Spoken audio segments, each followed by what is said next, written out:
Bien, bonjour à toutes et à tous. Merci d'être là. Pardon pour les problèmes un petit peu d'annonce, de calendrier de ces séances cette année. On s'est partagé cette année encore le séminaire avec Cynthia Fleury et je devais faire 4 séances, voire 5, et malheureusement j'ai dû reporter celle d'il y a 3 semaines pour des raisons que vous avez peut-être déduites, mais qui étaient en tout cas indépendantes que je ne pouvais pas refuser. Et puis, ce que je voulais vous proposer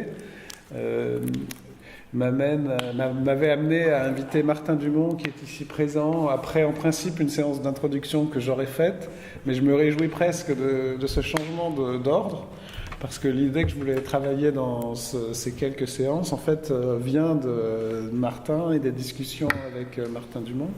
Et donc je suis très content qu'il puisse nous introduire lui-même directement dans la chose dont je voulais parler. L'idée dont je voulais en effet traiter dans ces séances cette année, c'était la question de la clinique généralisée à l'ensemble de la philosophie, au point de se demander, mais c'est le titre aussi de la séance d'aujourd'hui et de l'exposé un petit peu de Martin, en tout cas, il dira lui-même comment il le présente, et de savoir ce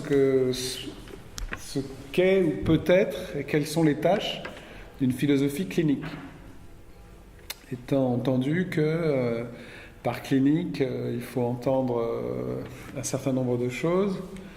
Avant tout, évidemment, une dimension médicale qui affronte la négativité vitale, mais aussi une dimension individuelle. Au chevet, le lit, c'est l'origine du clinique. Et peut-être aussi, un petit peu plus encore, mais en tout cas une philosophie pour qui la clinique n'est pas un objet d'étude extérieure, mais au contraire un modèle, et un peu plus que ça, et dans tous les domaines de l'action humaine. Moi j'ai une direction un peu dans laquelle j'aurais envie de généraliser cette dimension de la philosophie clinique.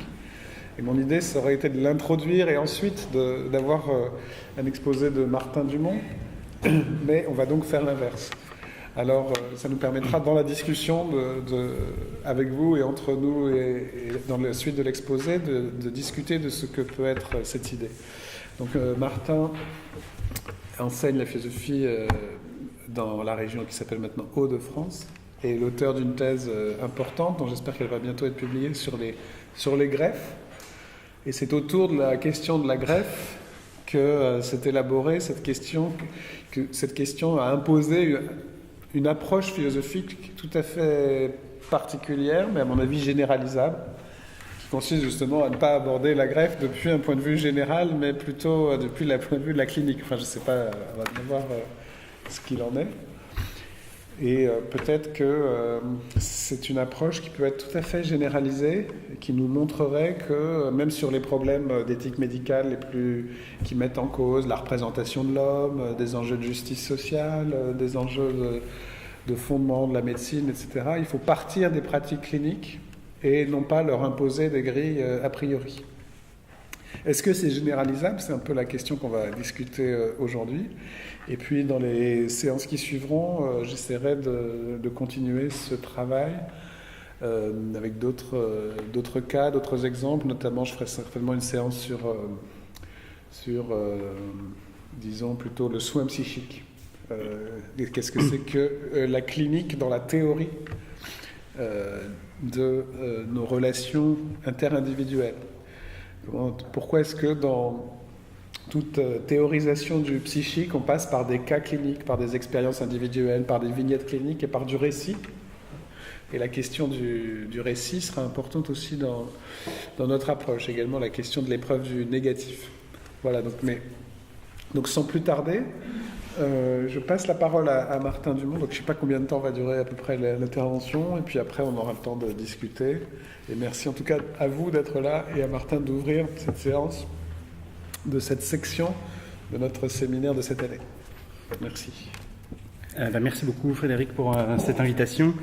Si je m'arrête à 19h, c'est bien, ouais, au grand maximum, on va dire. Donc mon idée est effectivement d'essayer d'explorer avec vous ce concept, cette intuition plutôt pour l'instant d'une philosophie clinique.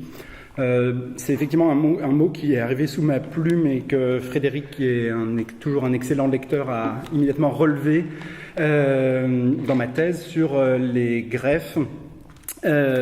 Donc il s'agira aussi ici d'aborder certains des points, des questions éthiques que soulèvent les greffes, bien sûr, mais qui vont me servir pour illustrer un exposé qui sans doute sera du coup d'essence assez méthodologique sur comment faire de l'éthique, comment faire de la philosophie, de la médecine plus généralement.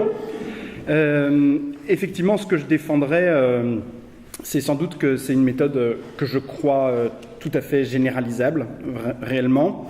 Et l'idée est un peu de l'illustrer et la défendre ici, en quelque sorte.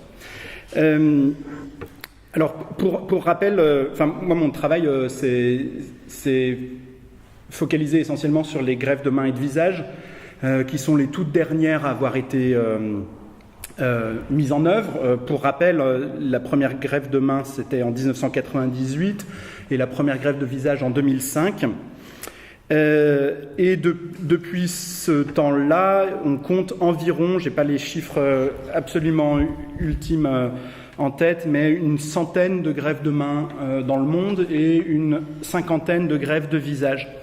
Et donc, il y a un certain nombre de centres qui s'y emploient, qui sont souvent conjoints d'ailleurs. C'est souvent l'expérience est partagée puisqu'ils partagent des problématiques, notamment immunologiques communes, mais pas seulement. Et du coup, ça a été une histoire de surprise, tout ça. La première surprise, ça a été que ça puisse marcher contre les prédictions qui étaient extrêmement pessimistes. Et la deuxième surprise, c'est que malgré leur réussite, leur développement est assez faible en réalité, puisque si on compte les gens qui ont des lésions très importantes au visage et aux mains, je veux dire, le pool de patients est bien plus important, potentiel, que 150 greffes de ce type dans le monde actuellement. Et du coup, il y a un certain étonnement de la part des praticiens face à ça. En effet, donc eux-mêmes, les praticiens, ont été surpris par la réussite de ces greffes qui ont semblé du coup ouvrir une voie royale à la chirurgie de reconstruction. On avait la possibilité de soigner d'un coup des affections extrêmement importantes, à la différence des très longues reconstructions, par exemple, qui s'opèrent dans le domaine du visage. Si vous avez lu le livre de Philippe Lançon, Le Lambeau, on voit le parcours du combattant que peut être la reconstruction jamais terminée, jamais satisfaisante d'un visage. Et là, d'un coup, on avait avec la greffe des résultats dont les patients sont satisfaits en grande majorité, avec une conformité anatomique qui était impossible à avoir quand on prélève des tissus sur le reste du corps du patient. Une commande nerveuse et neurologique qui était possible alors qu'on se demandait si des gens amputés pendant de longues années allaient pouvoir retrouver la commande cérébrale des membres greffés ou des parties greffées, et une maîtrise immunologique assez étonnante alors que la peau est le tissu le plus immunogène du corps, et de manière étonnante les greffes... Alors, pour être précis, il faudrait parler d'allotransplantation de tissus composites. C'est leur appellation. Éventuellement, si vous voulez, on reviendra dessus. Il y a une histoire étonnante derrière cette appellation qui a fini par s'installer. Et une des surprises, c'est que quand on greffe plusieurs tissus ensemble, le greffon est moins immunologique que quand on greffe de la peau seule. Qui est un phénomène que les immunologues eux-mêmes n'expliquent pas pour l'instant, et c'est une des questions que la clinique a pu ouvrir d'ailleurs à la science fondamentale. Et pourtant, ces greffes, comme je le disais, ont un développement pas très important, qui est dû à des questions... Alors, je reviendrai là-dessus aussi pour savoir qu'est-ce que ça peut être que faire de l'éthique d'une manière juste, si possible. pas tout à fait à cause des questions qu'on avait avancées avant la greffe, particulièrement les problèmes d'identité, on reviendra dessus, mais les problèmes essentiels sont le rejet chronique d'abord, le fait que les gens perdent petit à petit leur greffon et que regreffer, qui est banal dans les greffes d'organes, est très compliqué dans les greffes de tissus composites, pour des raisons anatomiques, pour des raisons de risques supplémentaires qui sont encourus. Il y a eu une deuxième greffe à ce jour, je crois par l'équipe du professeur Lantieri à Paris, une deuxième greffe de visage. Il y a aussi eu des décès de patients, pour des causes qui sont difficiles à identifier, apparemment pas nécessairement directement à cause du traitement immunosuppresseur, mais néanmoins, il y a eu des décès pour des handicaps sévères, mais auprès de patients qui sont souvent jeunes, en bon état de santé général par ailleurs, qui avaient une espérance de vie importante, à la différence d'un greffé cardiaque qui est à un stade ultime d'une insuffisance cardiaque. Et il y a une difficulté aussi à trouver des greffons, dont on a pu entendre parler avec des patients français qui se sont fait, avec une patiente française qui s'est fait greffer aux États-Unis, faute de greffons en France. Alors l'idée, c'est de revenir sur certains des points que ces procédures soulèvent, absolument pas tous évidemment, et de dégager à travers ça les traits de ce que pourrait être donc une philosophie clinique. L'intuition fondamentale, bien sûr, c'est que, en réalité, tous les développements éthiques, épistémologiques doivent s'enraciner dans une fréquentation la plus importante possible de la clinique, de ses réalités, des leçons qu'elle a aussi à apporter, sans pour autant non plus l'écouter de manière béate, comme étant un fait accompli qu'il y aurait juste à accepter. Et donc l'idée ici est d'essayer de déployer un petit peu plus ce concept qui, encore une fois, est d'abord au départ une intuition, et mon idée est que certainement on ne comprend jamais totalement les idées qu'on soulève, qu'on se les ait jamais totalement appropriées, et du coup mon idée dans cette séance serait d'essayer de creuser un petit peu plus. Si vous voulez bien, là c'est un extrême décalage, mais peut-être que justement c'est aussi ça ce qu'essaye de faire la philosophie clinique. Je vous cite le texte de Pascal, dans lequel il défend Descartes, qui a été accusé d'avoir non pas découvert le cogito, mais de l'avoir retrouvé en réalité chez Saint-Augustin.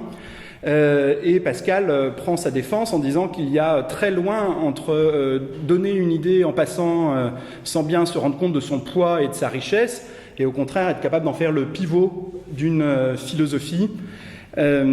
Voici ce que dit Pascal donc dans De l'art de persuader.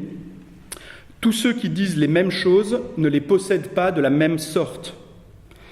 Je voudrais demander à des personnes équitables si ce principe, la matière est dans une incapacité naturelle invincible de penser, et celui-ci, je pense donc je suis, sont en effet une même chose dans l'esprit de Descartes et dans l'esprit de Saint-Augustin, qui a dit la même chose 1200 ans auparavant.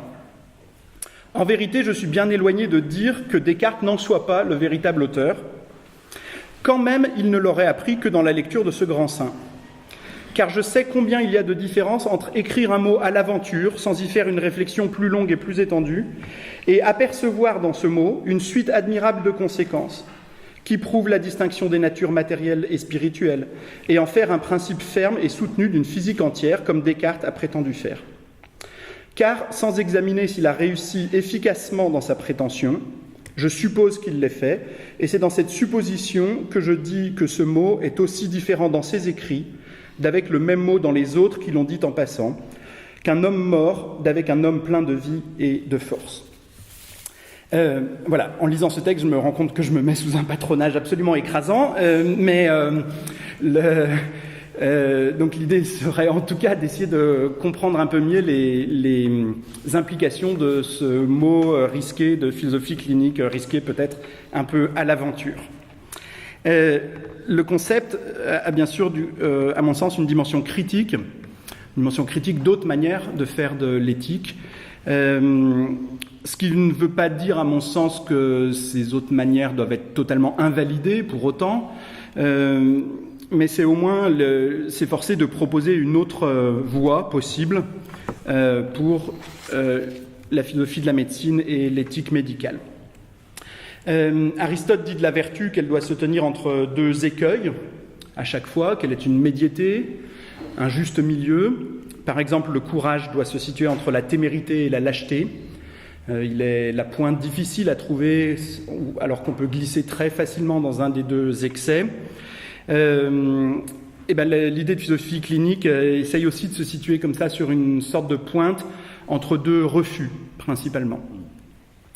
Le premier refus, donc, c'est évident, ça serait une éthique qui serait excessivement hors sol, hors des réalités cliniques, et qui prétendrait les surplomber de très loin, notamment peut-être par une pulsion philosophique un peu mal placée, refusant un peu toute l'expérience confuse, toute l'empirie que représente la science médicale, qui est difficile à appréhender, difficile à saisir.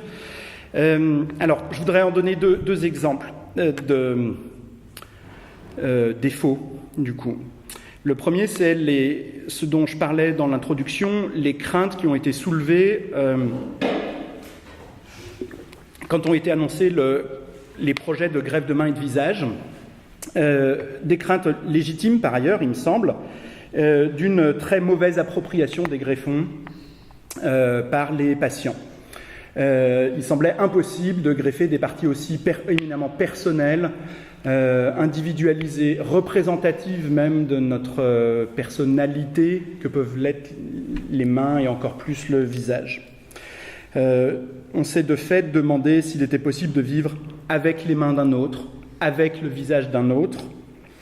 On soupçonnait que les patients ne seraient pas reconnus par leurs proches, qu'ils ne pourraient plus se reconnaître eux-mêmes, qu'ils auraient le sentiment de porter un masque au double sens du terme, c'est-à-dire à la fois un personnage autre, pour représenter quelqu'un d'autre, comme au théâtre, et aussi Hans Belting, l'historien de l'art, qui a écrit une très belle histoire du visage, rappelle que le masque a d'abord une origine mortuaire. D'abord, il y a les masques qu'on peut prendre des morts pour s'en souvenir, et les masques dans les religions traditionnelles ont pour rôle de faire revivre l'ancêtre, de porter le mort à nouveau au milieu des vivants. Du coup, on anticipait, et par exemple dans le rapport du comité d'éthique sur la greffe de visage, le fait que les patients soient très profondément perturbés, que peut-être même qu'ils se suicideraient, voudraient s'arracher le visage, un visage rendu insupportable à eux-mêmes. Et on a parfois aussi cru déceler dans le projet de greffe de visage une volonté purement esthétique, en s'interrogeant sur les gens qui, dans ce cas-là, demanderaient le visage d'une star par ce biais-là, ce qui est effectivement pour les cliniciens une aberration. Quand c'est le résultat prévisible d'une greffe de visage, il est impossible de faire ça pour des raisons esthétiques. Et ces objections étaient en partie fondées non pas sur alors peut-être sur des fantasmes, sans doute, très certainement, sans doute pas sur une fréquentation de la clinique, mais plus sur des récits de science-fiction. Les récits de science-fiction sont extrêmement nombreux depuis, peut-être que vous connaissez ces beaux films, Les yeux sans visage de Franju, La Piel qui habito d'Almodovar, à l'autre bout du spectre historique, où un chirurgien, pour se venger d'un jeune homme qu'il accuse d'avoir agressé sexuellement sa fille, le transforme entièrement en femme, et en plus en la femme qu'il a aimée et perdue, ce qui fait que la personne se retrouve dans une double prison, emprisonnée par le chirurgien qui l'empêche de sortir, et quand bien même il pourrait sortir, il serait emprisonné dans une autre identité. Donc une vision évidemment totalement horrifique de ce que pourrait être une greffe, comme une forme de coquille qui m'enserre totalement.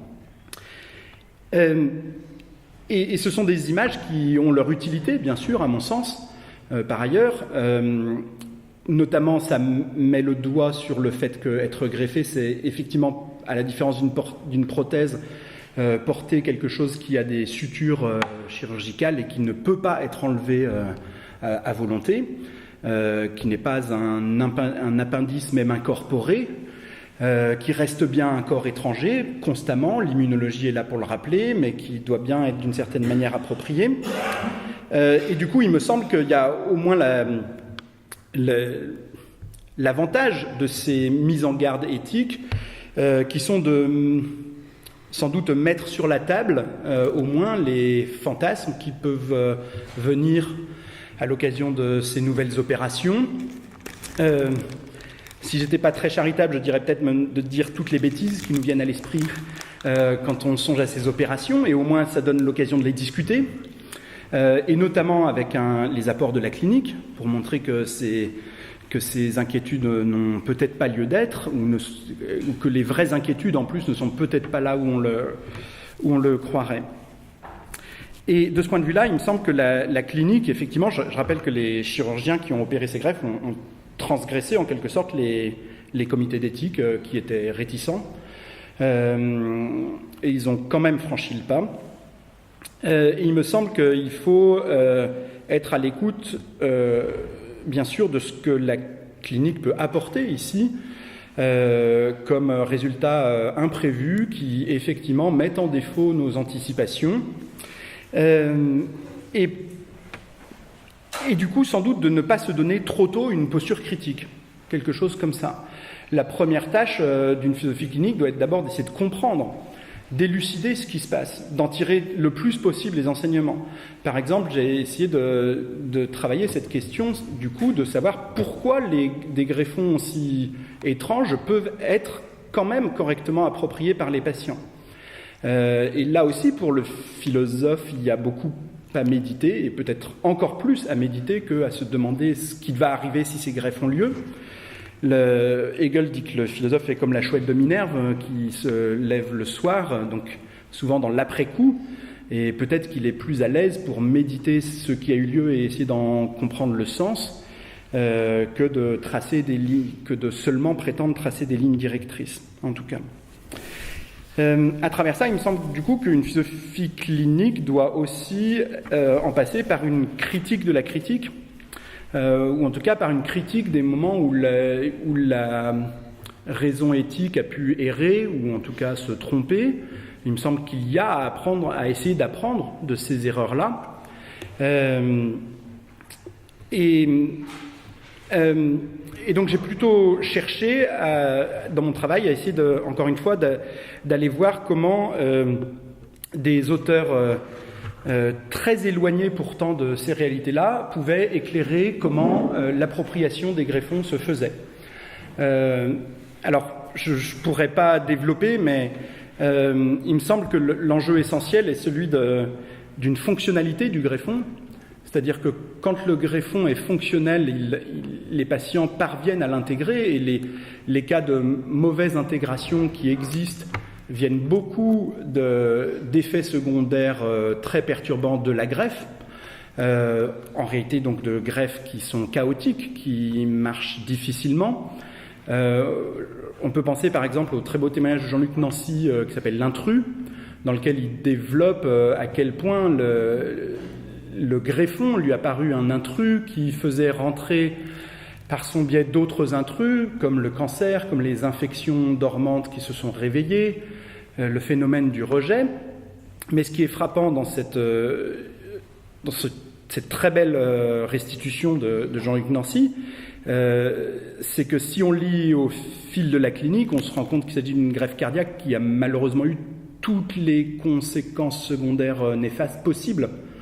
Et donc on comprend largement que le patient s'en trouve complètement désorienté, sans bien savoir qui il est, mais ça n'est pas le témoignage de la majorité des patients greffés en réalité, par ailleurs, qui vivent parfois un sentiment de légère étrangeté, pas de totale coïncidence avec eux-mêmes, mais qui disent que la fonctionnalité retrouvée ne leur laisse aucun doute sur le fait que c'est bien encore eux qui survivent à travers cette procédure.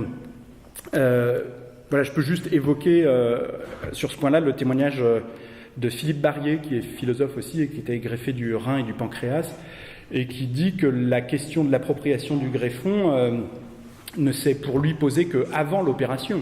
Qu'avant l'opération, il s'est demandé ce que c'était que d'avoir un bout de quelqu'un d'autre en lui, et qu'une fois l'opération heureusement bien passée, il parle d'un travail psychique important aussi qu'il a eu à faire, en termes d'acceptation d'un don venu de quelqu'un d'autre, mais qu'ensuite il n'a jamais eu de doute sur la continuité de son existence à travers ça. Et du coup, dans ma thèse, j'ai essayé de montrer comment des auteurs aussi éloignés, encore une fois, de tout ça, comme que Condillac, Maine de Biran, Merleau-Ponty, permettent de penser comment la sensibilité, pour Condillac, nous rapporte à nous. Vous connaissez peut-être son exemple fameux de la statue dont il imagine qu'elle s'éveille progressivement à différents sens. Et c'est à travers le sens du toucher que la statue peut commencer à dire « c'est moi » à propos de ses propres sensations. Et sans doute que les patients greffés, clairement, attestent du fait qu'à partir du moment où la sensibilité revient, au lieu de dire « les greffons », ils disent « mes mains » ou « mon visage », que c'est une étape décisive de l'appropriation. La motricité, avec Maine de Biran, qui parle du sens de l'effort comme une donnée fondamentale de notre subjectivité et qui nous permet d'approprier les parties de notre corps qui dans une forme d'unité, constamment rapportée à un effort commun. Et là encore, par la motricité, les patients greffés témoignent du fait que pouvoir à nouveau animer son visage, ses mains, c'est réellement pouvoir se les approprier.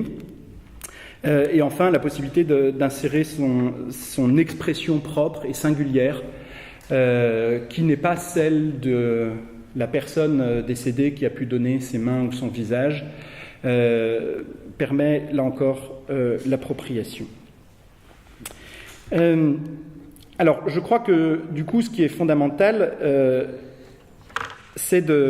pour une philosophie clinique, c'est d'essayer de comprendre ce qui se passe et d'en faire la phénoménologie la plus exacte possible.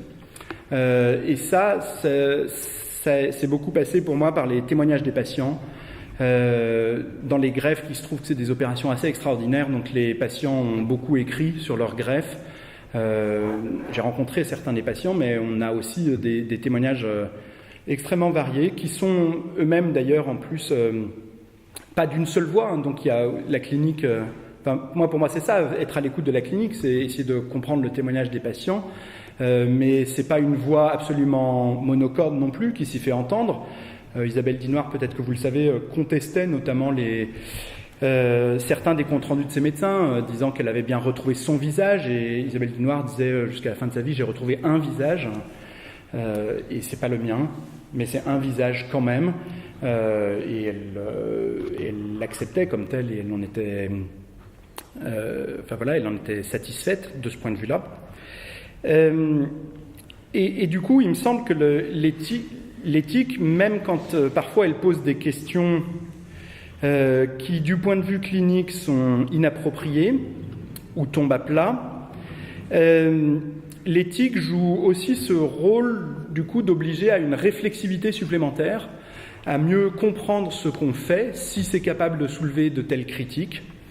Un exemple pour cela, il me semble, c'est que les comités d'éthique ont mis en garde les chirurgiens sur l'idée d'échanger des visages qui paraissaient effectivement extrêmement impressionnantes et impossibles.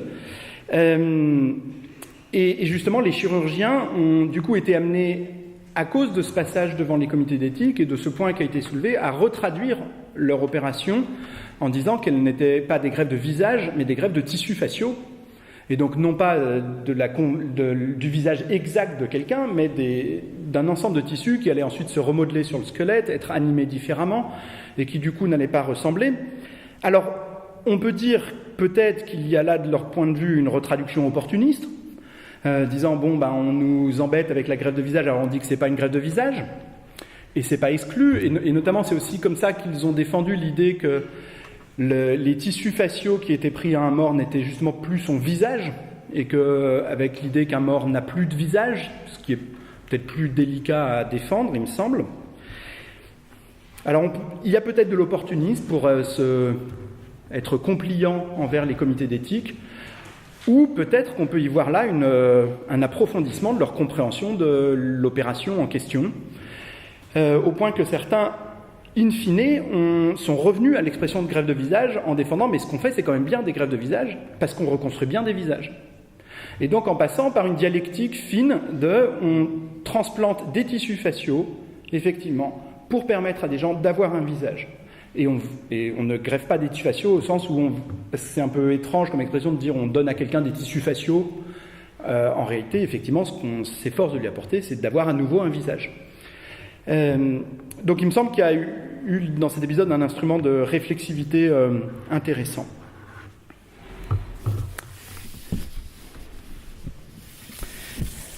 Le deuxième exemple peut-être que je voulais donner, mais je vais être très bref du coup, pour pouvoir avancer vers d'autres points, c'est les discussions qui ont eu lieu autour du concept de mort encéphalique, qui est, comme vous le savez, la détermination médicale du fait que certains patients en réanimation sont en réalité morts, car leur cerveau est totalement détruit. Ils ont l'apparence d'être vivants puisqu'ils respirent par une respiration artificielle. Donc leur sang circule, ils sont chauds, ils sont roses. Mais le concept de mort encéphalique consiste à souligner qu'en réalité, ils sont décédés. Et notamment, donc c'est 0,7% des morts en France, hein, c'est extrêmement rare. Mais c'est dans ces cas-là qu'on peut prélever une immense majorité encore des greffons qui permettent la greffe. Il y a des greffes de donneurs vivants qui sont moins répandues. Et du coup, donc, ce concept a été formalisé en 1968 par un comité de l'université de Harvard, qui était un comité ad hoc, vraiment pour examiner cette définition de la mort comme mort cérébrale, mais ça a des racines, au moins un article de 1959 de deux médecins français, Mollaret et Goulon, qui ont décrit ce qu'ils appelaient un coma dépassé. Alors là, on retrouve cette question d'être capable de ressaisir d'emblée ce qu'on a trouvé, puisque le terme de coma dépassé est un peu malheureux. Il laisse penser que c'est encore un coma et pas une mort.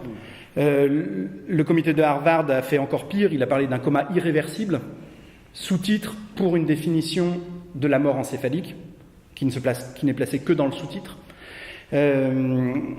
Mais il y a une hésitation ici, en plus, il me semble, entre une perspective clinique et une perspective purement biologique, en fait, dans ce jeu entre le titre et le sous-titre, qui est intéressant.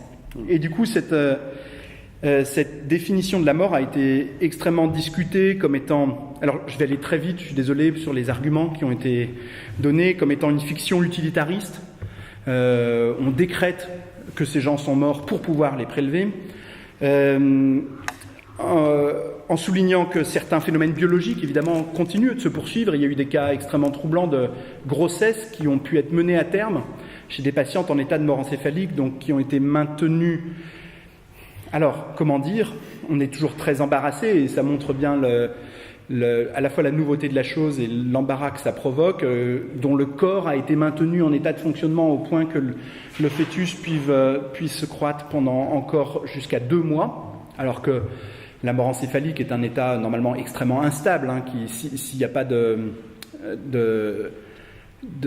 procédure de réanimation absolument constante, hémodynamique, etc., le corps cesse de fonctionner. Ancionas particulièrement a accusé ce concept d'être un retour à une conception totalement dualiste de la personne, en considérant que quand son esprit n'est plus là, son corps n'est plus qu'une coquille inutile, enfin utilisable même, comme si la personne n'était que son esprit. Et les éthiciens n'ont pas manqué de critiquer les médecins en considérant qu'ils se permettaient de définir la mort, ce qui n'est absolument pas leur tâche, et en revanche que les éthiciens, eux, pourraient le faire. Ils se proposaient évidemment de compléter cette lacune et de fonder enfin ces critères de la mort sur une véritable conception de l'être humain, une véritable définition de la mort. Alors là encore, il me semble qu'il y a un manque de perspective clinique dans ces considérations. D'abord, quand on regarde historiquement, désolé, je suis obligé d'aller très très vite, mais vraiment cette définition de la mort encéphalique n'a pas du tout, alors que c'est ce qui est répété très souvent, n'a pas du tout été produite pour permettre des prélèvements d'organes. Les membres du comité de Harvard ont hésité à mettre cette dimension dans leur rapport. Ils l'ont ajouté presque comme un argument supplémentaire pour dire, mais en plus, si on définit la mort encéphalique, on pourra en plus prélever d'organes.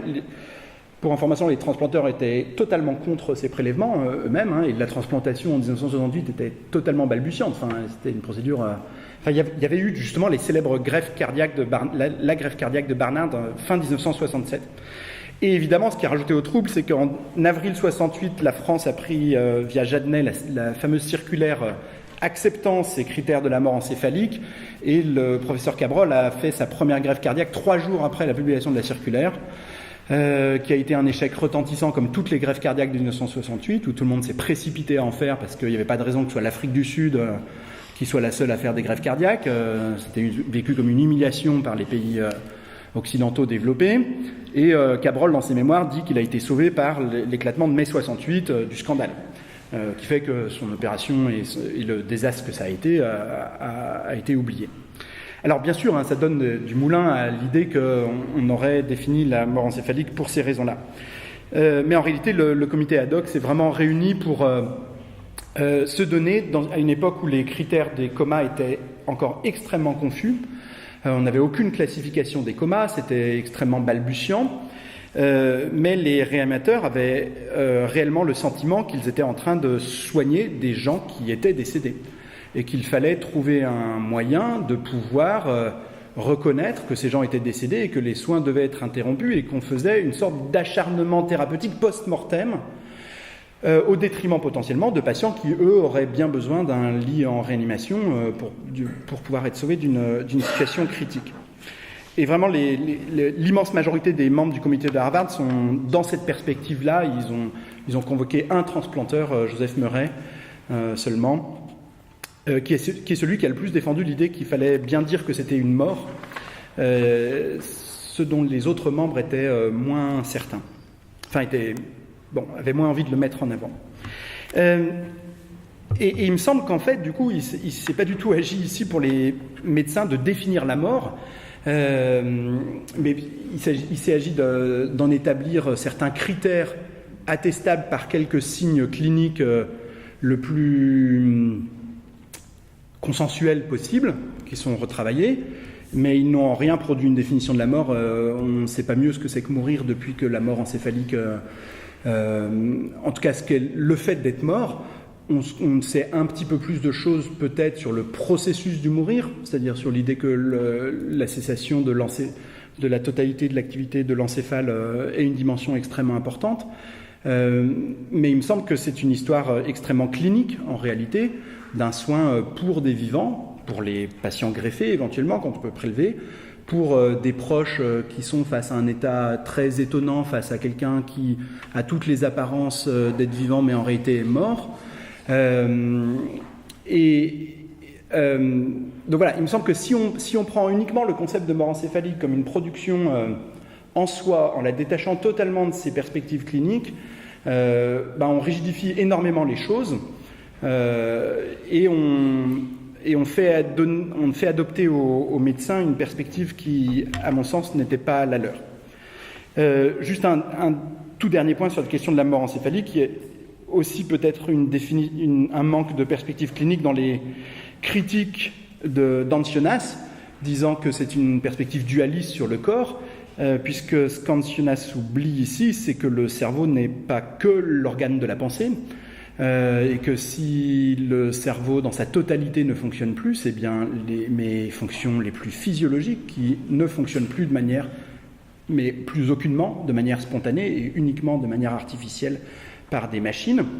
Et donc c'est sans doute Ancionas lui-même qui a une vision assez dualiste au départ du cerveau, en considérant que le cerveau n'est qu'un instrument de pensée, et en oubliant qu'il est pleinement participatif de la vie, de la totalité du corps. Voilà, je m'excuse d'être aussi rapide sur ces questions-là. Alors il me semble que une philosophie clinique devrait aussi du coup être attentive à l'histoire des concepts médicaux.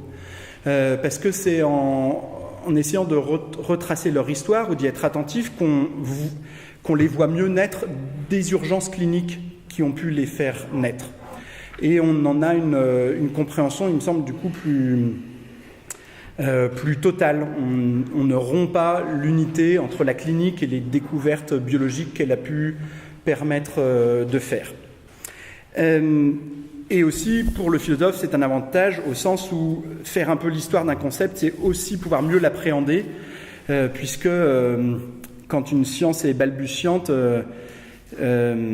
les promoteurs de cette science peuvent moins se permettre un langage ésotérique, ils ont un langage moins spécialisé, et du coup, pour le profane, il est beaucoup plus facile de rentrer dans la compréhension d'une réalité par les premiers textes, dans lesquels le langage qui est utilisé est plus proche de notre langage commun et se précise petit à petit, et on acquiert en même temps que les médecins qui ont fait ces découvertes la précision nécessaire.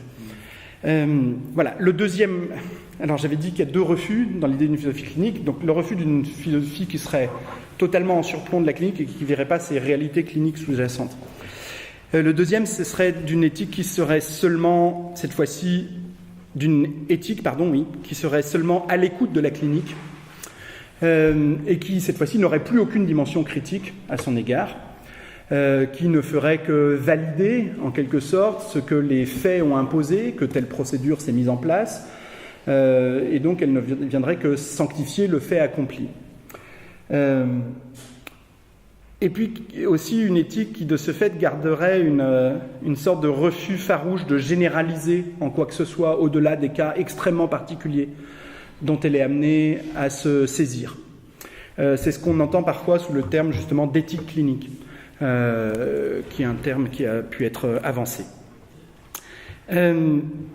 Or, les médecins eux-mêmes, il me semble, regrettent parfois le manque d'engagement des éthiciens, qui parfois, leur semble-t-il, se refusent à donner une réponse, sont sinueux, ne donnent pas de réponse claire. Il y a des textes furibards des chirurgiens que j'ai pu étudier, disant les comités d'éthique, on attend toujours leur réponse, on ne sait toujours pas ce qu'ils en pensent au final. Et donc il me semble qu'une philosophie clinique ne doit pas se dérober à cette demande aussi d'apporter des réponses, mais pas forcément celles que les médecins attendraient quand même, pour autant. Il y a un décalage à opérer, mais il ne faut pas non plus se dérober à la tâche. Alors, l'autre dimension, c'est qu'il me semble que pour pouvoir ne pas être seulement à l'écoute de la clinique, voire à la traîne de celle-ci, le philosophe a aussi pour tâche, doit se doter d'une, ce que j'appellerais une épistémologie critique du champ qu'il étudie. C'est-à-dire qu'il soit capable d'avoir une lecture un tant soit peu critique des résultats médicaux qu'on lui propose. Ce qui est extrêmement compliqué, parce que ça suppose d'acquérir une forme de connaissance quand même du domaine. Il faut avoir une petite pulsion à connaître, de connaître des sciences positives, quoique les philosophes n'ont pas tous. Ils n'ont pas tous envie de mettre les mains dans le cambouis des manuels d'immunologie et des choses comme ça. Mais sans ça, on est totalement esclave du vocabulaire des médecins, du vocabulaire proposé par les médecins et de leur manière de formuler les problèmes. Et donc il faut trouver un moyen de décaler. Moi j'en propose juste un exemple. Par exemple, les greffes de mains et de visage ont été proposées aussi sous l'horizon de la perspective de la tolérance. En disant, mais de toute façon, on les met en place parce qu'un jour, on arrivera à faire la tolérance dans les greffes. Et donc, de toute façon, tous les problèmes immunitaires très compliqués, le rejet, tout ça, on l'aura plus. La tolérance, c'est la situation d'un organisme qui serait capable d'être donc tolérant à un organisme étranger, du coup auquel on n'aurait pas besoin de donner de traitement immunosuppresseur, ou un extrêmement léger, et qui par ailleurs serait quand même immunocompétent pour tout le reste. Tout ce dont il a besoin de se protéger. Et c'est le Graal de la transplantation depuis ses débuts. Tous les transplanteurs recherchent comment pouvoir faire un jour des greffes sans ce fardeau du traitement immunosuppresseur qui provoque le rejet chronique, qui provoque des conséquences néfastes considérables pour les patients, etc. Et ce à quoi le philosophe ici doit être attentif, c'est qu'il y a, il me semble, une part très forte d'idéologie en réalité dans cette promesse de la tolérance. C'est-à-dire une manière de promettre des choses qu'on n'a pas du tout encore, au minimum. Et quand on regarde l'histoire de la tolérance, c'est vraiment le serpent de mer de la transplantation. Ça revient depuis le début du XXe siècle, quand on commence à soupçonner que c'est un phénomène immunitaire, le rejet. Et pour l'instant, on est très loin de l'avoir acquise. Alors, c'est Canguilhem qui a beaucoup souligné que les sciences du vivant sont susceptibles d'un usage extrêmement idéologique. Par exemple, on peut le voir aussi dans le fait, peut-être dans certaines prétentions à pouvoir tout greffer, puisque ça y est, maintenant on sait faire. La prétention régulière des nouveaux médicaments qu'on peut trouver et dont on éprouve la puissance à devenir des panacées. Par exemple, dans la transfusion sanguine, une fois qu'elle a été un petit peu maîtrisée, on a voulu transfuser du sang à absolument tout le monde. Toute personne qui sortait de l'hôpital, hop, on lui donnait 1 litre de sang pour que ses joues soient plus roses. Et donc, il y a une sorte de manière de prétendre de passer d'un résultat acquis, ferme, à une extrapolation de celui-ci extrêmement abusive. Un peu comme la puissance formidable de la génétique a pu amener à dire que du coup tout était génétique et qu'on allait trouver les gènes pour absolument tous nos caractères. Et donc Canguilhem décrit l'idéologie comme le fait soit d'utiliser des résultats scientifiques quand on ne l'est pas pour les extrapoler, soit quand on est scientifique soi-même, d'extrapoler ses propres résultats en leur faisant promettre plus que ce qu'ils ne donnent actuellement. Et c'est une stratégie, au fond, bien explicable par la recherche de crédit, aussi, dans le domaine de la recherche médicale et scientifique. Il vaut mieux promettre que vous allez donner l'immortalité aux gens, comme le font les transhumanistes, pour lever énormément de fonds, que si vous promettez que vous allez juste améliorer un peu le soin d'un handicap limité. Et donc, en tout cas, il faut absolument, pour le philosophe, être capable de trouver le moyen, bien ou mal, d'avoir cette distance critique. Alors, je voudrais essayer quand même de développer aussi un dernier point, c'est positivement, cette fois-ci, donc ça c'est les deux refus, et positivement ce que serait une philosophie clinique.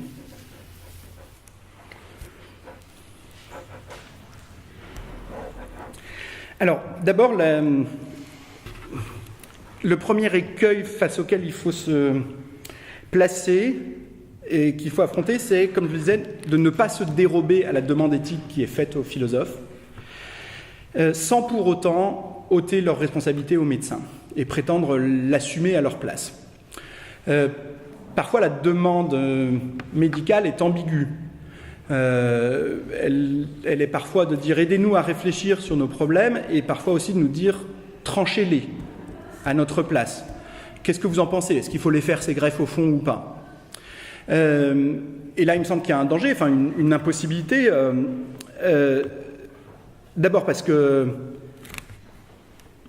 Enfin, là, il y a une question du rapport entre le choix et la situation, quand même. C'est que seul celui qui est en situation peut faire les choix. Et les médecins, d'ailleurs, d'un autre mouvement, refusent farouchement qu'on leur ôte cette responsabilité.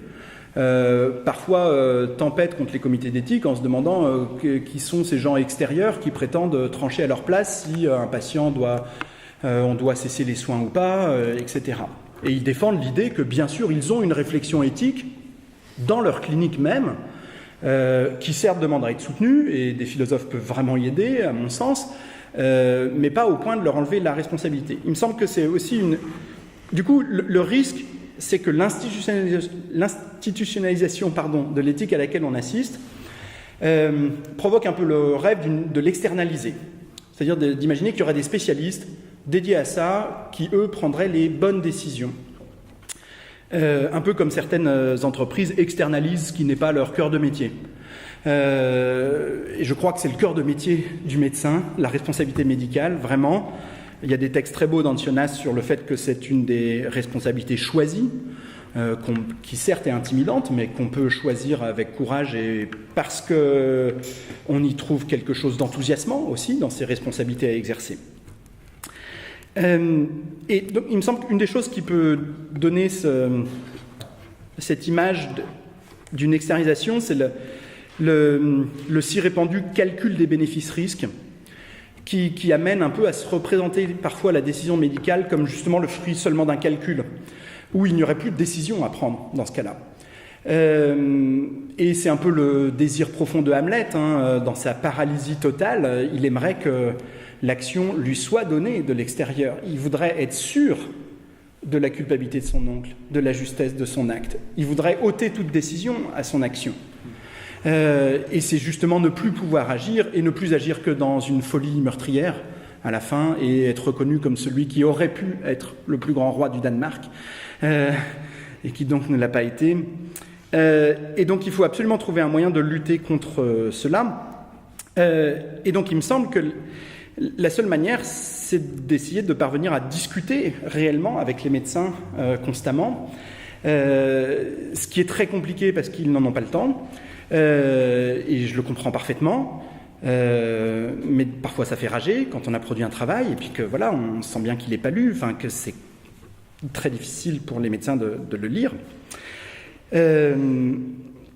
Et donc il me semble qu'il faut à la fois que on propose des réponses, mais par le biais d'un détour aussi.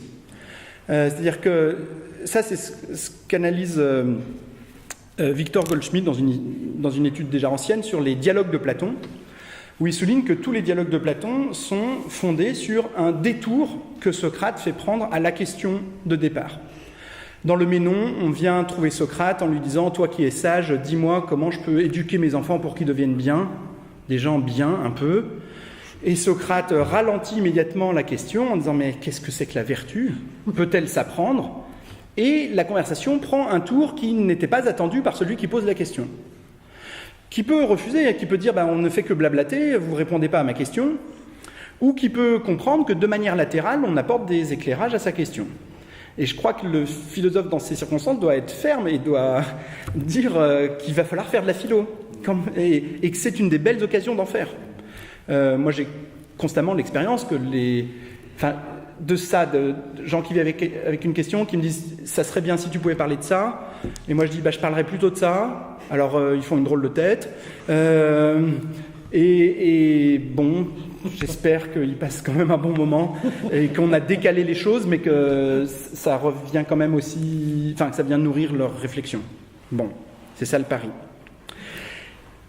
Aussi, il me semble que la clinique doit être, encore une fois, doit être le point focal absolument de tout ça. Et moi, je prendrais, pour essayer d'expliciter ça, une analogie avec le mouvement que propose Paul Ricoeur dans Soi-même comme un autre, sur le rapport entre éthique et morale. Paul Ricoeur, pour résumer son parcours, ce qu'il souligne, c'est que la morale ne doit être que seconde par rapport à l'éthique. Et moi, je le traduirais en disant que l'éthique médicale ne doit être que seconde par rapport à la clinique. Ce qui ne veut pas dire non plus qu'elle y est extérieure, elle est incluse dans un mouvement qui est celui de la clinique, comme un de ses moments. Donc, Ricoeur dit que ce qui est premier dans nos vies, c'est la pulsion éthique, chercher la vie bonne pour moi et pour les autres dans des institutions. Et il me semble que c'est ce que fait la clinique. Elle voit des patients pour lesquels on ne peut rien faire et elle cherche à faire quelque chose pour eux, dans le cas de ces greffes très étranges. Mais ensuite, cette pulsion éthique d'une recherche de la vie bonne, elle se met à s'interroger sur elle-même en se demandant si ce qu'elle fait est bien pour autant. Et là, il y a un moment un peu de décrochage, et c'est là, à mon sens, qu'intervient l'éthique, mais elle doit se replonger dans ce qui l'a fait émerger, dans d'où sont venues les questions. Et Ricoeur décrit ce deuxième moment, celui de la morale, comme étant le moment qui s'efforce de se placer sous des principes universels, cette fois-ci, et qui se permet de risquer des interdictions. Tu ne feras pas, et particulièrement chez Ricoeur, tu ne tueras pas, comme l'interdit fondamental. Et Ricoeur souligne que ces interdits sont là pour, en même temps, sont des garde-fous, parce que nous voulons faire le bien, mais nous sommes aussi aptes à ne pas le faire, et sont là aussi pour préserver notre impulsion éthique à la vie bonne. C'est au nom du fait qu'on cherche à mener une vie bonne qu'il est nécessaire de parfois poser certains interdits. Mais ensuite, il y a un troisième moment pour Ricoeur, qui est de revenir à la recherche de la vie bonne, parce que la morale, avec ses principes universels et parfois trop rigides, et à base d'interdits, peut provoquer des dilemmes de devoir, peut mal s'adapter au cas, et du coup, il faut un point de vue, encore une fois, ancré dans les situations pour une application juste des principes qui auront pu être dégagés. Et pour moi, ça serait, dans une philosophie clinique, que l'éthique, une fois qu'elle a posé éventuellement des principes ou qu'elle en a dégagé avec les soignants, en les élaborant avec eux aussi dans une discussion, doit aussi se donner comme pierre de touche, encore une fois, la clinique, c'est-à-dire, est-ce que du point de vue de la clinique, les principes qu'on a dégagés permettent vraiment un meilleur soin pour le patient, permettent vraiment de mieux assurer les décisions, etc. Donc, une éthique clinique qui accepte de ne pas être le centre et de venir de la clinique pour y revenir comme un moment utile. Alors, tout ceci pose, je signale juste en passant, du coup j'ai pas le temps de faire plus, pose la redoutable question de l'interdisciplinarité, tout ça. Mais la dernière chose que je voudrais défendre, c'est qu'une philosophie clinique, donc l'idée c'est qu'elle est enracinée dans la clinique, mais qu'elle est bien une philosophie à part entière. Et j'espère que c'est vraiment une philosophie au sens le plus exigeant du terme qui peut être élaborée à travers ça. Moi, quand j'ai commencé à faire ma thèse en philosophie clinique, du coup, je l'ai découvert qu'après, ça, on m'a dit que c'était quand même dommage parce que j'étais normalien et que je pouvais faire mieux, quoi, en quelque sorte. Enfin, que, grosso modo, si je faisais une étude sur Leibniz, c'était quand même vraiment ça, de la philo, quoi. Alors, du coup, j'aimerais quand même défendre que c'est vraiment de la philo aussi, pas juste par esprit de répartie, hein. Alors, Canguilhem a ces expressions très belles. Canguilhem dit que pour la philosophie, toute matière étrangère est bonne, et même toute bonne matière est étrangère. Et qu'il est allé chercher dans la médecine, il a fait des études de médecine après ses études de philosophie, des problèmes humains concrets. Et je crois que le philosophe vraiment trouve, dans le fait de se coltiner à des réalités médicales, une urgence de sa pratique, une justification de celle-ci qui est précieuse, à condition qu'il en assume le caractère, encore une fois, extrêmement local. Et c'est ce que Canguilhem a fait toute sa vie. Canguilhem a toujours lutté contre une généralisation hâtive. Étienne Balibar, en commentant son œuvre, peut-être que je peux vous lire ça quand même, dit la chose suivante à propos de Canguilhem. « Nous savons que ce n'est ni par hasard, ni par manque de temps ou d'occasion. Une telle épistémologie générale est précisément ce que Canguilhem s'est toujours refusé à produire dans la forme d'un discours séparé. Les énoncés philosophiques de Canguilhem, et ils ne sont pas rares, qu'il s'agisse de la connaissance, de la vie, de l'histoire, de la technique, sont toujours enchâssés dans un contexte de critique et d'histoire bien spécifié, et par conséquent perdent leur sens dès qu'on tente de les en séparer. » Donc il faut, il me semble, pour une philosophie clinique, accepter de suivre cette voie-là. Néanmoins, à travers ça, il y a une élaboration de concepts nouvelles qui peut se faire. Deleuze admirait Kierkegaard d'avoir introduit en philosophie des concepts aussi peu philosophiques au départ que l'intéressant ou l'occasion, et d'en avoir donné l'enjeu philosophique en réalité. Et c'est peut-être des choses qu'une philosophie clinique peut permettre de faire. Et ensuite, il me semble qu'elle n'est pas du tout éloignée, même si elle les met de côté dans un temps, des grandes questions philosophiques bien attestées, comme la liberté, le même et l'autre, enfin toutes les questions que vous voudriez. Par ailleurs, le philosophe a aussi une occasion d'un usage extrêmement fécond des textes de la tradition philosophique là-dedans, puisque on a cette surprise constante de voir des textes extrêmement éloignés des réalités qu'on étudie, être capable de les éclairer. il m'est arrivé régulièrement de me dire continuons à lire mon Leibniz et de voir des choses s'éclairer. Moi, dans mon idée, c'était je reprends ma culture philosophique et puis je laisse tomber ma recherche ce temps-là. Et en fait, il y avait des éclairages. Et je crois que ça peut montrer une fécondité insoupçonnée de ces auteurs, et c'est une manière aussi d'en raviver la lecture, qui du coup peut être proposée, même si on ne peut pas être spécialiste de tout, qui peut au moins être proposée aux spécialistes de ces auteurs, en disant qu'il y a quelque chose sur le soin aussi dans ces auteurs, qu'il y a des éléments d'analyse.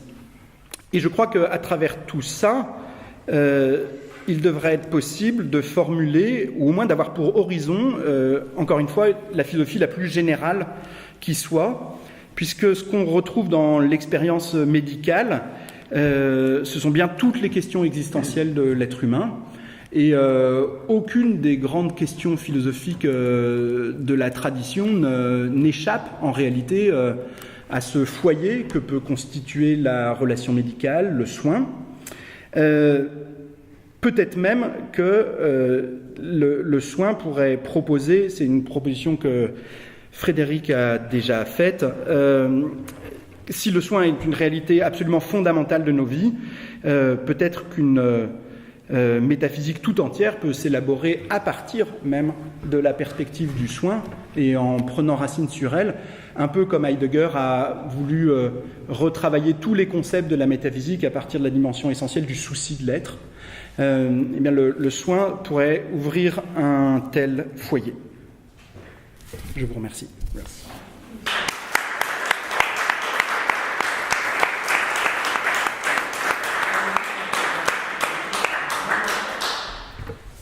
Merci Martin.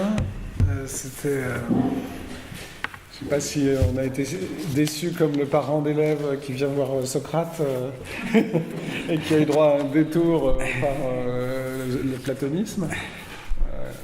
Mais en tout cas, c'est vrai qu'il y avait beaucoup d'inattendus et beaucoup de surprises, même pour moi qui connais déjà un peu les thèses principales du travail.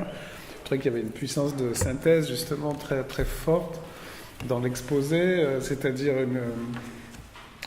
une philosophie générale en fait qui arrive avec des a priori en fait sur une question, par exemple qu'est-ce qu'une greffe de visage, qui ensuite se laisse surprendre, et là le cas est vraiment énorme parce qu'on a tous des a priori sur ce que c'est qu'un visage, et en fait c'est la clinique qui nous l'apprend, qui défait aussi des concepts a priori. Ensuite une philosophie clinique qui doit quand même critiquer la clinique. Alors je vais revenir là-dessus parce que pour moi ça pose une question. Et puis enfin un apport très profond quand même de la philosophie la plus forte qui soit quand même, avec des catégories très, très existentielles qui sont très importantes aussi pour intervenir dans la clinique, de telle sorte qu'aussi on peut se demander si la vie n'est pas une expérience clinique, c'est-à-dire si on veut savoir ce que c'est que l'amour, il faut peut-être aussi écouter la clinique de l'amour, quelle qu'elle soit. Est-ce qu'elle est littéraire, psychiatrique ou psychanalytique ou humaine, tout simplement. Enfin, comment est-ce qu'il y a une généralisation de ce côté-là qui est très très puissante, avec aussi, et inversement, des catégories existentielles inattendues qui vont arriver dans l'expérience médicale. Alors moi, j'avais une question pour ouvrir le débat.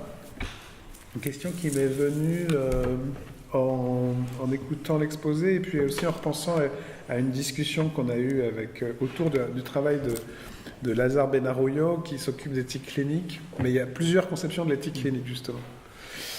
Et ma question, c'est, en fait, et ça rejoint un point sur lequel je ne serais pas d'accord avec Balibar, sur Canguilhem, parce que je pense qu'on a besoin d'une théorie de la clinique, en fait, pour pas s'y perdre.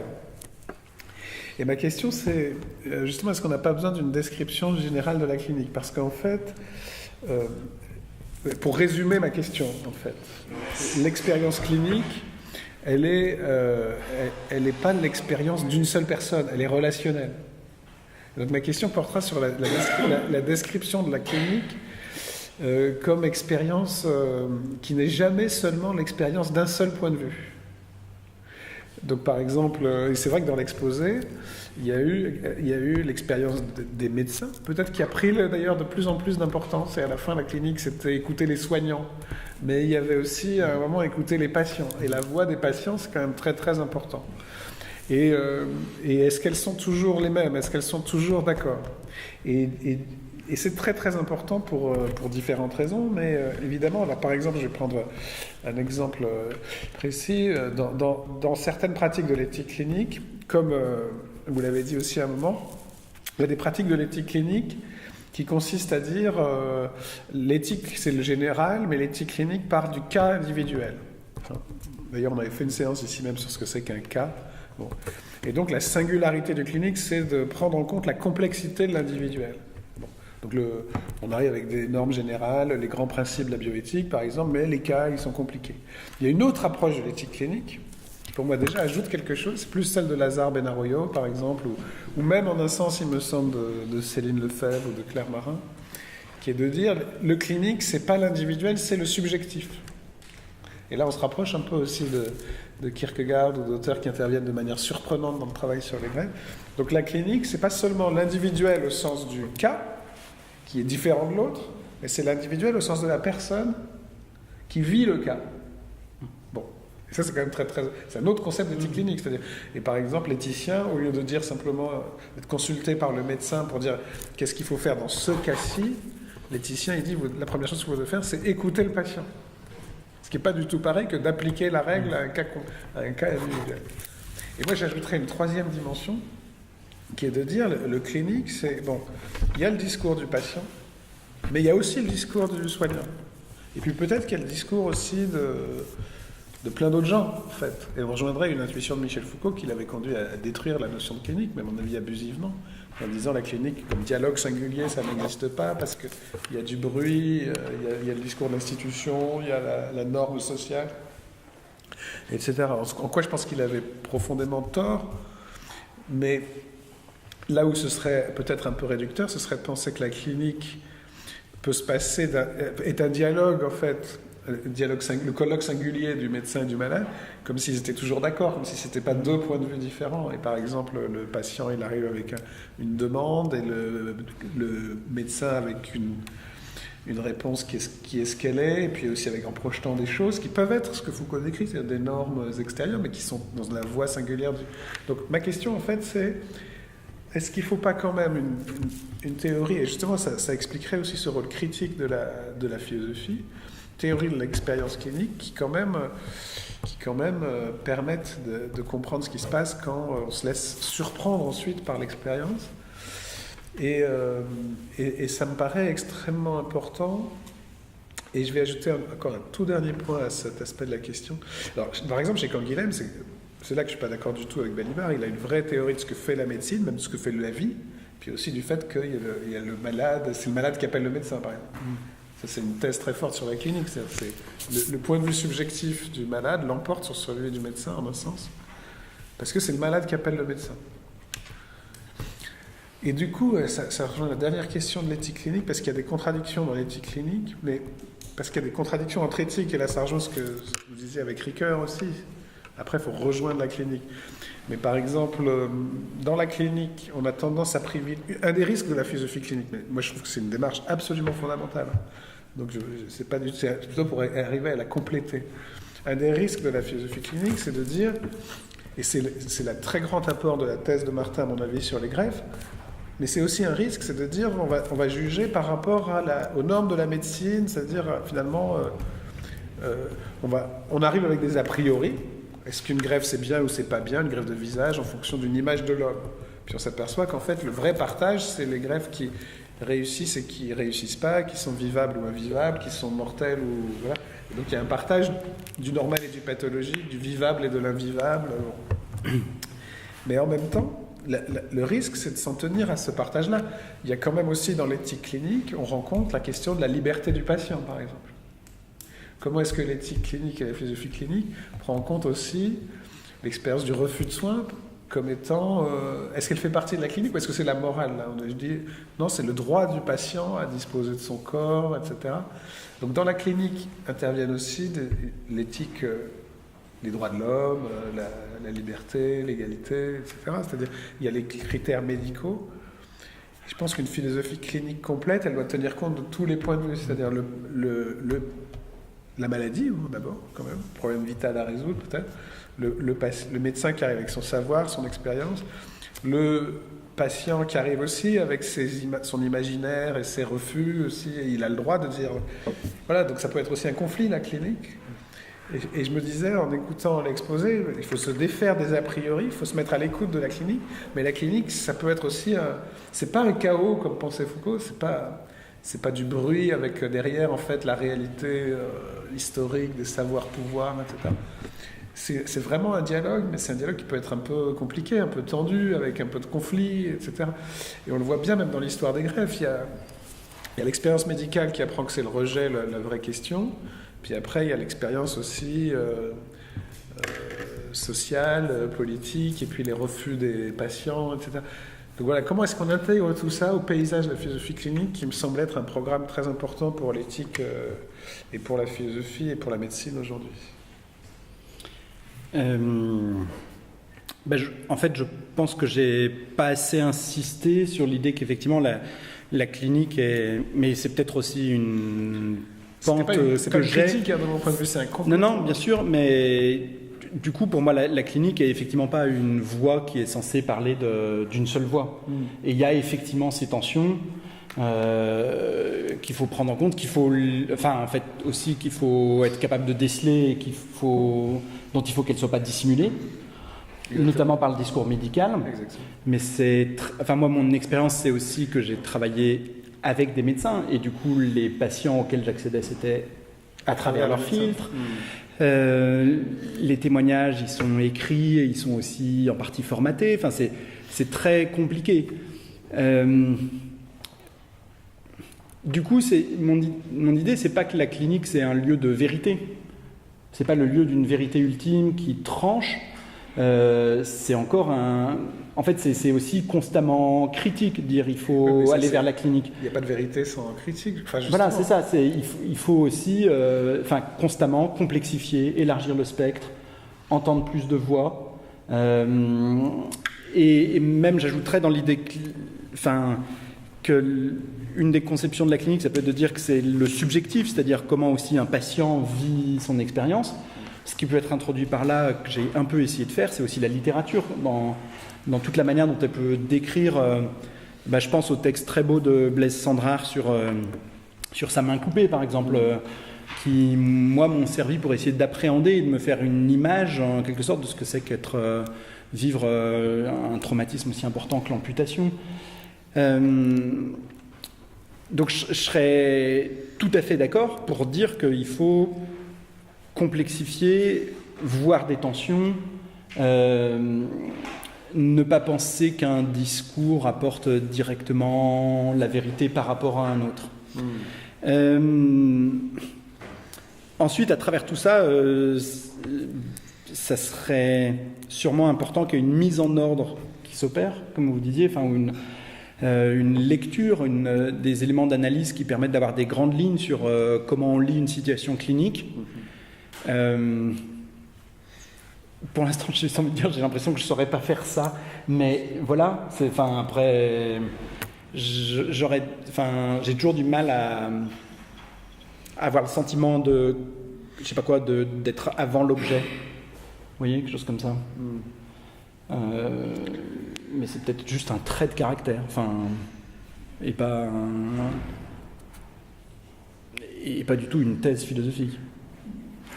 C'est-à-dire incapable de décrire a priori la situation clinique. Oui, je sais pas. En fait, j'arrive pas à m'imaginer ce que ça serait se dire voilà les traits. Parce que si on ne sait pas à l'avance ce qui est clinique, un petit peu, c'est une question justement un peu socratique. Si on ne sait pas à l'avance ce qui est clinique, comment est-ce qu'on peut même accéder à la clinique? Sinon, est-ce qu'on va avoir des critères de ce qui est clinique et de ce qui ne l'est pas? Ou comment s'arrête la clinique? Ou alors, il faudrait espérer, peut-être dans ce cas, que la multiplication de cas pratiques de philosophie clinique permette de faire émerger la grille de lecture. Ou de la retravailler, d'en proposer une au départ, et puis ensuite de la retravailler.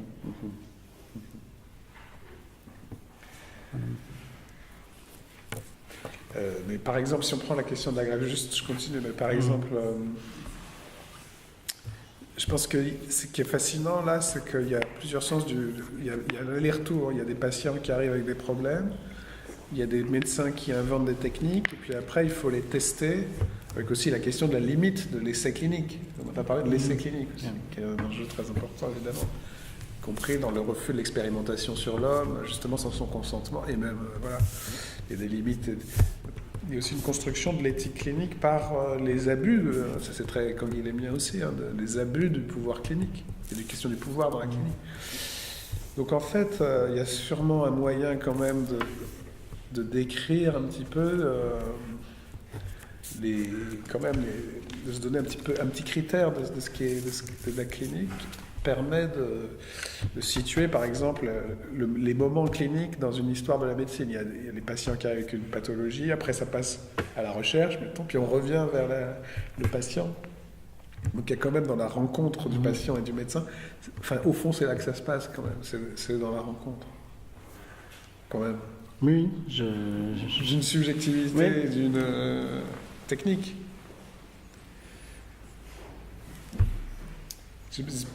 Je suis d'accord, mais en direct. Est-ce que vous avez d'autres questions après cet exposé? Ouais. J'ai une question à vous poser. C'est comment le philosophe a été amené à s'intéresser à cette question des greffes. Alors on voit bien les fantasmes qui circulent sur le visage, vous l'avez évoqué effectivement.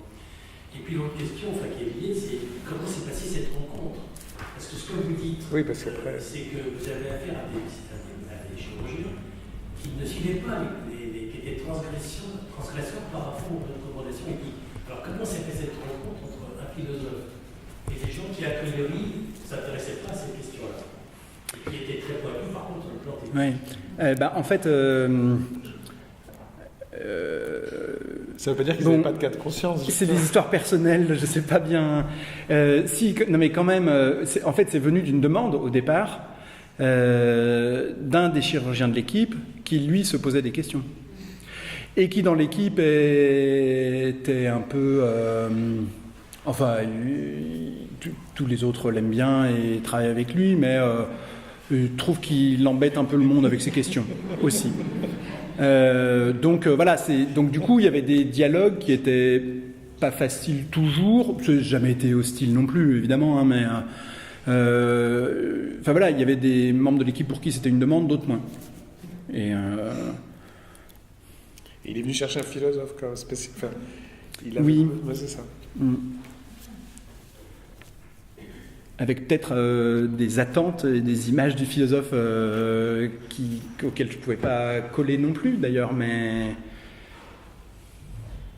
je crois que ce qui en ressort, c'est des collaborations dans lesquelles on ne sait pas bien ce que chacun a gagné complètement, qu'on espère que l'un et l'autre on y a gagné, je crois que c'est le cas vraiment, mais...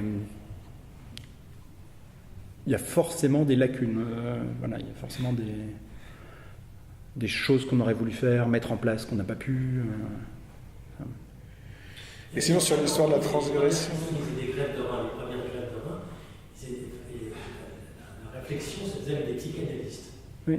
C'est bien les maîtres qui accompagnent l'équipe de Miguel et des chirurgiens qui travaillaient avec lui.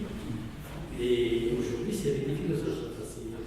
Il y a encore des consultations de psychologie quand même. Il y a des consultations de psychologie, je pense, autour des greffes. Oui, bien sûr. Ou pas des psychanalystes, ça dépend des fois. Mais même ça, c'est un peu ambigu parce que moi, les fois où j'ai pu me promener dans des pavillons de médecine, d'hôpitaux, on me demandait si j'étais le psychologue, beaucoup quand même. Hein. C'est-à-dire que comme il y a une spécialité médicale qui est censée être un peu celle qui réfléchit et qui a l'aspect humain, en tout cas, là aussi, j'ai l'impression qu'il y a des fois une forme d'externalisation un peu, peut-être par précaution aussi de la part des somaticiens, en croyant qu'ils n'ont pas le moyen de creuser ça. Et du coup, moi, j'étais un peu classé comme psychologue souvent quand on ne savait pas bien qui j'étais.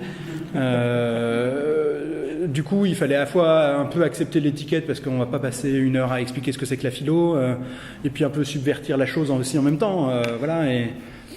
Et du coup, des fois, je posais des questions bizarres parce qu'ils se demandaient pourquoi le psychologue voulait savoir comment les lymphocytes, ça marchait précisément. Parce que, voilà, et certains se demandaient vraiment ce que je cherchais ici. Et puis, alors, en plus, j'expliquais que je ne savais pas tout à fait ce que je cherchais non plus. Enfin, donc, c'était... Le plus important, c'est la nécessité de la formation à l'histoire. Ouais.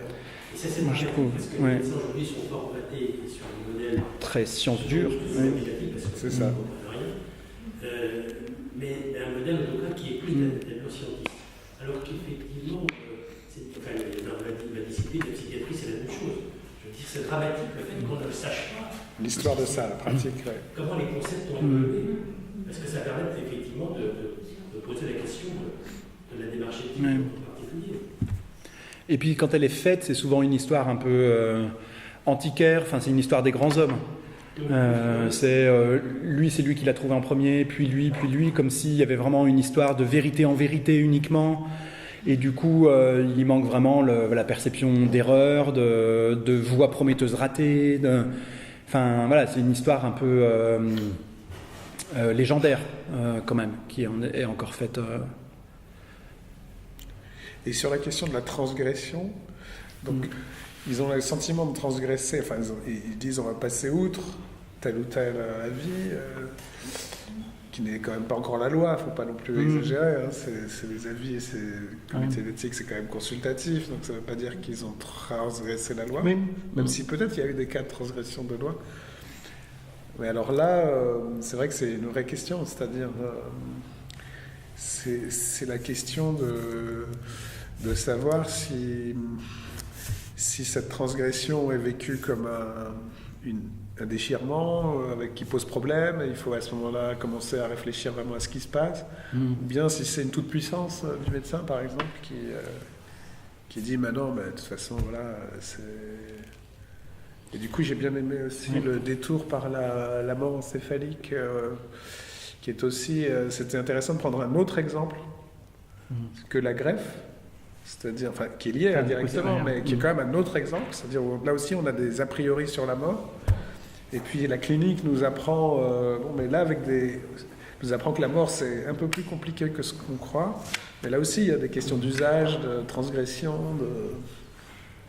Oui, mais alors, là, en plus, la question en particulier dans les comités d'éthique sur la greffe de visage et sur les greffes de main, elle est en plus compliquée du fait qu'il y a eu il y avait des enjeux de pouvoir aussi derrière, c'est-à-dire que Lantieri, par exemple, raconte qu'il s'est retrouvé au comité d'éthique face à un de ses anciens patrons, lui faisant bien comprendre qu'il était le petit jeune, enfin, du coup rendant compliqué de recevoir un avis comme vraiment éthique, et comme étant vraiment fait pour le bien des patients et pas pour freiner sa carrière. Enfin, du coup, ça a été très compliqué. Et je crois pouvoir dire que chez eux, il y a eu les deux sentiments dans cette transgression, à la fois de « il faut foncer, tant pis pour eux », et aussi quand même si c'est pas beaucoup dit, ça c'est beaucoup ce qu'ils ont affiché, parce que du Bernard, il se présente comme un rugbyman, le fonceur et tout.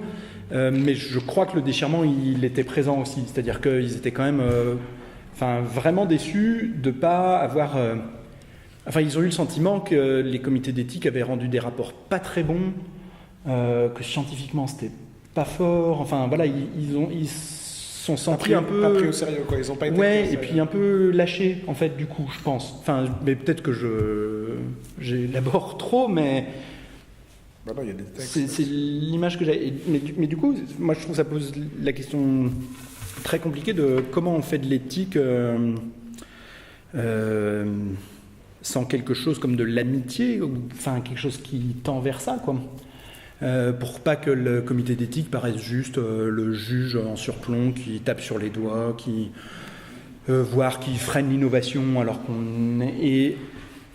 Comment instaurer des rapports qui permettent de sentir que les jugements ne sont pas que des jugements, qui sont élaborés en commun, dans une forme de bienveillance. Qu'il y a du travail des deux côtés. Qu'il y a du travail des deux côtés aussi. Moi, par exemple, j'ai juste l'impression très bête qu'il y a un manque de navettes dans les avis du comité d'éthique qu'il y a eu un manque de navette. Parce que Lantieri dit aussi, par exemple, il était furibard qu'ils aient cité Les yeux sans visage de Franju. Ce qu'on peut comprendre, enfin, c'est un film d'horreur sur un chirurgien qui tue des jeunes femmes pour refaire un visage à sa fille. Donc, enfin, être placé dans cette... Lui, il l'a vécu comme une comparaison, mais sans doute qu'un peu de discussion aura permis de dire, mais nous, on pense pas que vous êtes comme ça, mais ça fait partie de ce qui permet d'éclairer. Enfin, non, mais ça m'a étonné qu'il soit tellement blessé. Ça voulait dire qu'il n'y a pas eu de discussion sur, mais non, mais c'est pas pour vous dire que c'est ce que vous faites, c'est pour avoir un panorama de ce que ça peut être. Et j'ai l'impression que, par exemple, il n'y a pas de brouillon qui soit envoyé au demandeur. On pourrait imaginer que celui qui demande un avis éthique... il est auditionné éventuellement plusieurs fois et qu'ensuite on lui donne un brouillon en disant voici ce qu'on compte écrire. Et est-ce que vous avez des remarques à faire pour est-ce qu'on fait des erreurs vraiment patentes, est-ce que enfin voilà, c'est peut-être un peu nounours ce que je dis, mais ça me paraît pas impensable. Ça me paraîtrait pas impensable. Très très important. Est-ce qu'il y a d'autres questions? Moi juste sur la méthodologie en fait de votre travail. Est-ce que vous avez aussi consulté interrogé ou travaillé avec des chirurgiens qui font plutôt de la chirurgie esthétique, qui n'est pas spécialement, si vous voulez, de la greffe, Oui. comme la greffe de main, les greffes de reconstruction de visage, c'est un truc très particulier, mais ceux qui font de l'esthétique purement et simplement pour remettre un nez droit, rehausser les pommettes, enfin bon, tout ce qu'on entend en termes de chirurgie esthétique, peut-être un éclairage différent. Merci de la suggestion, je ne l'ai pas du tout fait spécifiquement, et ça serait intéressant, mais par ailleurs, Bernard de Vauchel qui a fait la première greffe de visage, il vient vraiment de cette pratique-là aussi par ailleurs. Il fait de la chirurgie reconstructrice et esthétique, et pour lui, il y a un lien intime entre les deux et pas un conflit. Donc c'est aussi quelqu'un qui vient de ces domaines de recherche-là. La greffe pour les chirurgiens de la reconstruction, ça a été un tsunami quand même, parce que ça les a amenés à des problématiques auxquelles ils ne sont pas du tout habitués. Des problématiques d'éventuelle morbidité très forte pour le patient, c'est pas du tout fréquent quand on fait de la rhinoplastie. Enfin, ça a été des... Et je pense que c'est aussi pour ça qu'ils y ont trouvé une forme d'enthousiasme, parce que ça a ouvert un horizon à des choses qu'ils ne voyaient plus médicalement. Enfin, mais du coup, je garde la suggestion. Ouais. Parce qu'un des aspects intéressants, il y a une autre question après, mais il y a un des aspects très intéressants des objets sur lesquels travaille Martin, c'est depuis le début au cœur de son travail, c'est de travailler sur des greffes qui ne sont pas vitales pour la survie de l'organisme. C'est-à-dire, c'est ce que Martin avait appelé les greffes non vitales. Parce que la greffe du cœur, la greffe du poumon, il y en a plein d'autres, pose d'autres questions. Mais là, on est effectivement dans un ensemble de greffes. On peut survivre sans une main, etc. Et alors, là, il y a la frontière entre... Est-ce qu'il faut en tracer une, d'ailleurs? Peut-être, mais... Peut-être que d'ailleurs la frontière, elle n'est pas entre le... Parce qu'on a envie de faire une sorte de spectre, il y a le vital, le non vital, mais qui est quand même médical et crucial, disons, l'esthétique, mais qui est important, et puis après il y a le cosmétique, j'invente qui serait l'esthétique secondaire, non remboursée, etc., par exemple.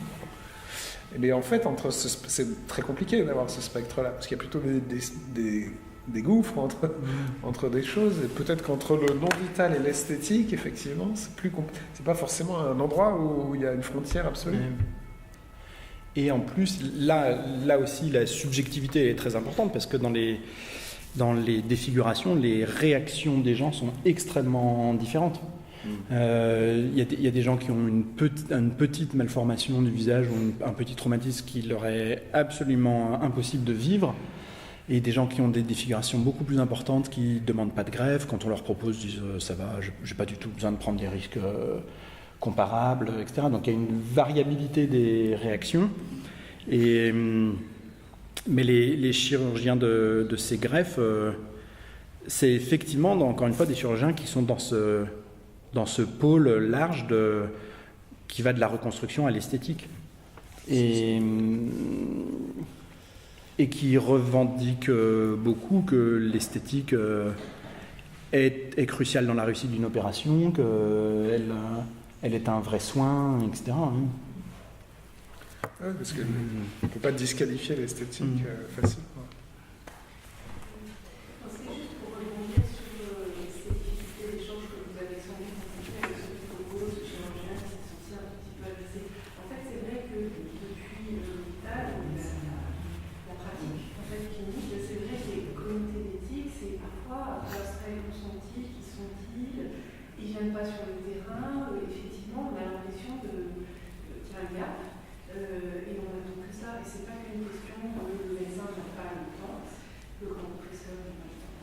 Il y a plein de soignants, pas que les médecins, qui n'attendent qu'une chose, c'est de pouvoir échanger avec des gens comme vous sur des sujets comme ça. Et puis en fait, le sujet de la greffe de visage bénéficie de son caractère ultra exceptionnel, évidemment, et d'un investissement incroyable pour très très peu de patients quand même.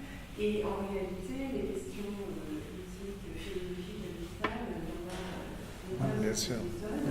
Et comme la clinique, moi c'est peut-être quelque chose qui m'est venu, la clinique c'est vivant, ça bouge, ça continue. Et donc c'est normal d'être obligé d'y revenir, etc.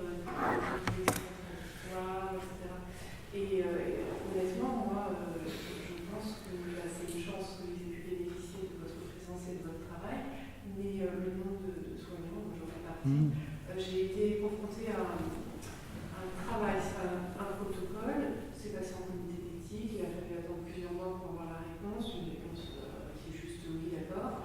On ne sait pas comment ils analysent, en fait c'est un peu des petites croix, oui, consentement éclairé c'est bon, oui, si, bon, on vérifie, il n'y a pas de... Et en réalité, pendant le protocole, il s'est passé un truc extrêmement grave, et je ne savais pas comment faire. Du coup, j'ai débarqué au Saint-Père pour dire, voilà mon demandé, voilà ce qu'on a découvert, il y a des gens très très jeunes, qui sont pas encore adultes, et on leur trouve des grosses anémie dans la tête. Donc on fait une étude comme ça, et finalement on découvre une menace vitale immédiate. Qu'est-ce qu'on fait, comment on avance, est-ce qu'on prévoit tout le monde, est-ce qu'on les explore tous. Et quand j'ai débarqué en demandant à pouvoir avoir en quelque sorte une audience, mais eux, ils ont trouvé, c'était jamais vu ça, quoi. Jamais.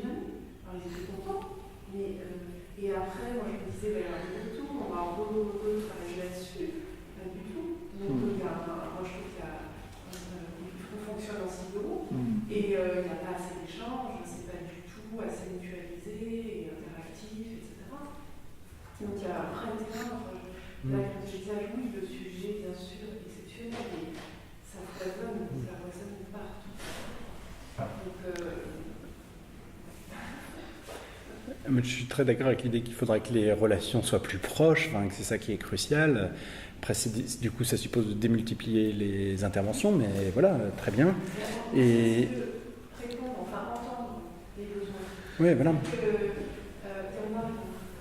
Parfois, on est confronté à des dilemmes éthiques majeurs de l'histoire de la question de la mort. Combien de fois on est confronté à ça? Et les soignants, ils n'attendent que ça, de pouvoir parler, discuter, et puis ça serait ultra riche en fait. Donc, et c'est sûr que les sciences humaines qui travaillent sur la médecine ont une tendance à se focaliser sur les actes médicaux exceptionnels et à pas du tout aller regarder comment se passe une consultation classique où il y aurait certainement plein de choses à faire. Et nous, on est sans doute un peu naïf au départ, on se laisse guider par ce qui nous paraît saillant, et qu'effectivement, ça serait sans doute auprès des soignants qu'on devrait leur demander ce qui est saillant dans leur pratique, quoi. C'est exactement ce que vous disiez, le terrain. C'est-à-dire qu'effectivement, vous n'allez pas pouvoir décider à la place du soignant, qui en fait pas le soignant tout seul. C'est l'ensemble, c'est la situation, c'est la relation qui implique plein de personnes. Et voilà, c'est effectivement sur le terrain qu'on va avoir de plein fouet, qu'on va le sentir, le vivre, et c'est vrai que ces distances en fait, font qu'il y a de la communication. Et voilà, ça bloque. Mais il y a de quoi, la philosophie clinique, c'est génial. Simplement, clinique, déjà, ça peut poser des questions sur le terme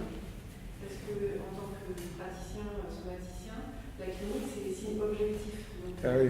Alors même que je comprends tout à fait que vous disiez, non, c'est la subjectivité, ça. En fait, pour nous, la clinique, c'est un pouvoir. Oui, bien sûr. Le tableau clinique. Non, mais c'est un usage, bien sûr. Ouais. Et du coup, c'est aussi le fait de pouvoir avoir un langage commun. De ne pas se dire, on parle de quoi, clinique, voilà.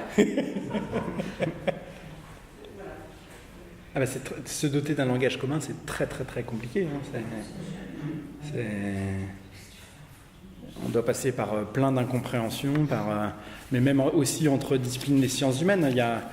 Il y a un chercheur qui a pour projet de faire un séminaire où juste il y aurait des psychanalystes, des sociologues, des philosophes, et qu'on prenne juste le même terme, genre rejet. Qu'est-ce que ça veut dire rejet pour un psychiatre, pour un sociologue, pour un immunologue, et si on met aussi les sciences dures. Et ça serait un exercice de traduction génial. Enfin, je trouve vraiment... Il faut bien voir que dans l'expression qu'emploie Martin, moi ça me frappe en vous écoutant, c'est justement pas philosophie de la clinique, c'est philosophie clinique. C'est-à-dire il y a de la philosophie dans la clinique aussi, qui sort de la clinique depuis les différents points de vue. En fait. Et dans ce que vous décrivez, c'est très bien, la clinique comme... la clinique est vivante, enfin, et avec ses questions, ses problèmes, et je trouve très... Évidemment, le cas des greffes est très exceptionnel, mais il a ça de... Enfin, comme tous les cas exceptionnels, il est très documenté quand même. Enfin, du coup, l'histoire montre aussi... Enfin, comme le cambouis dont parlait Martin, je veux dire, on est obligé de mettre les mains dans le cambouis, justement, de la clinique, pour ne pas faire de la philosophie de la clinique après coup... Et philosophie médicale, c'est un peu vaste. Non, mais pour moi, c'est un peu différent. Mais... Oui. Philosophie médicale, pour moi, spontanément, ça renvoie au fait que les médecins ont fait de la philosophie aussi pendant longtemps et ont des conceptions de l'organisme. Et du coup, philosophie médicale, je le réserverais pour la philosophie produite par des médecins, je dirais. Mais après, on peut aussi bien reprendre ça et puis on impose le sens qu'on veut aux mots au bout d'un moment, à force de les utiliser dans un sens ou dans un autre. Mais...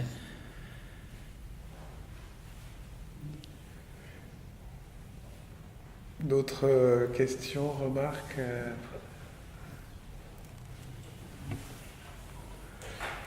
Bon, merci infiniment à Martin. On continuera cette réflexion, notamment sur ces expressions aussi, la prochaine séance qui doit être quelque part en mai.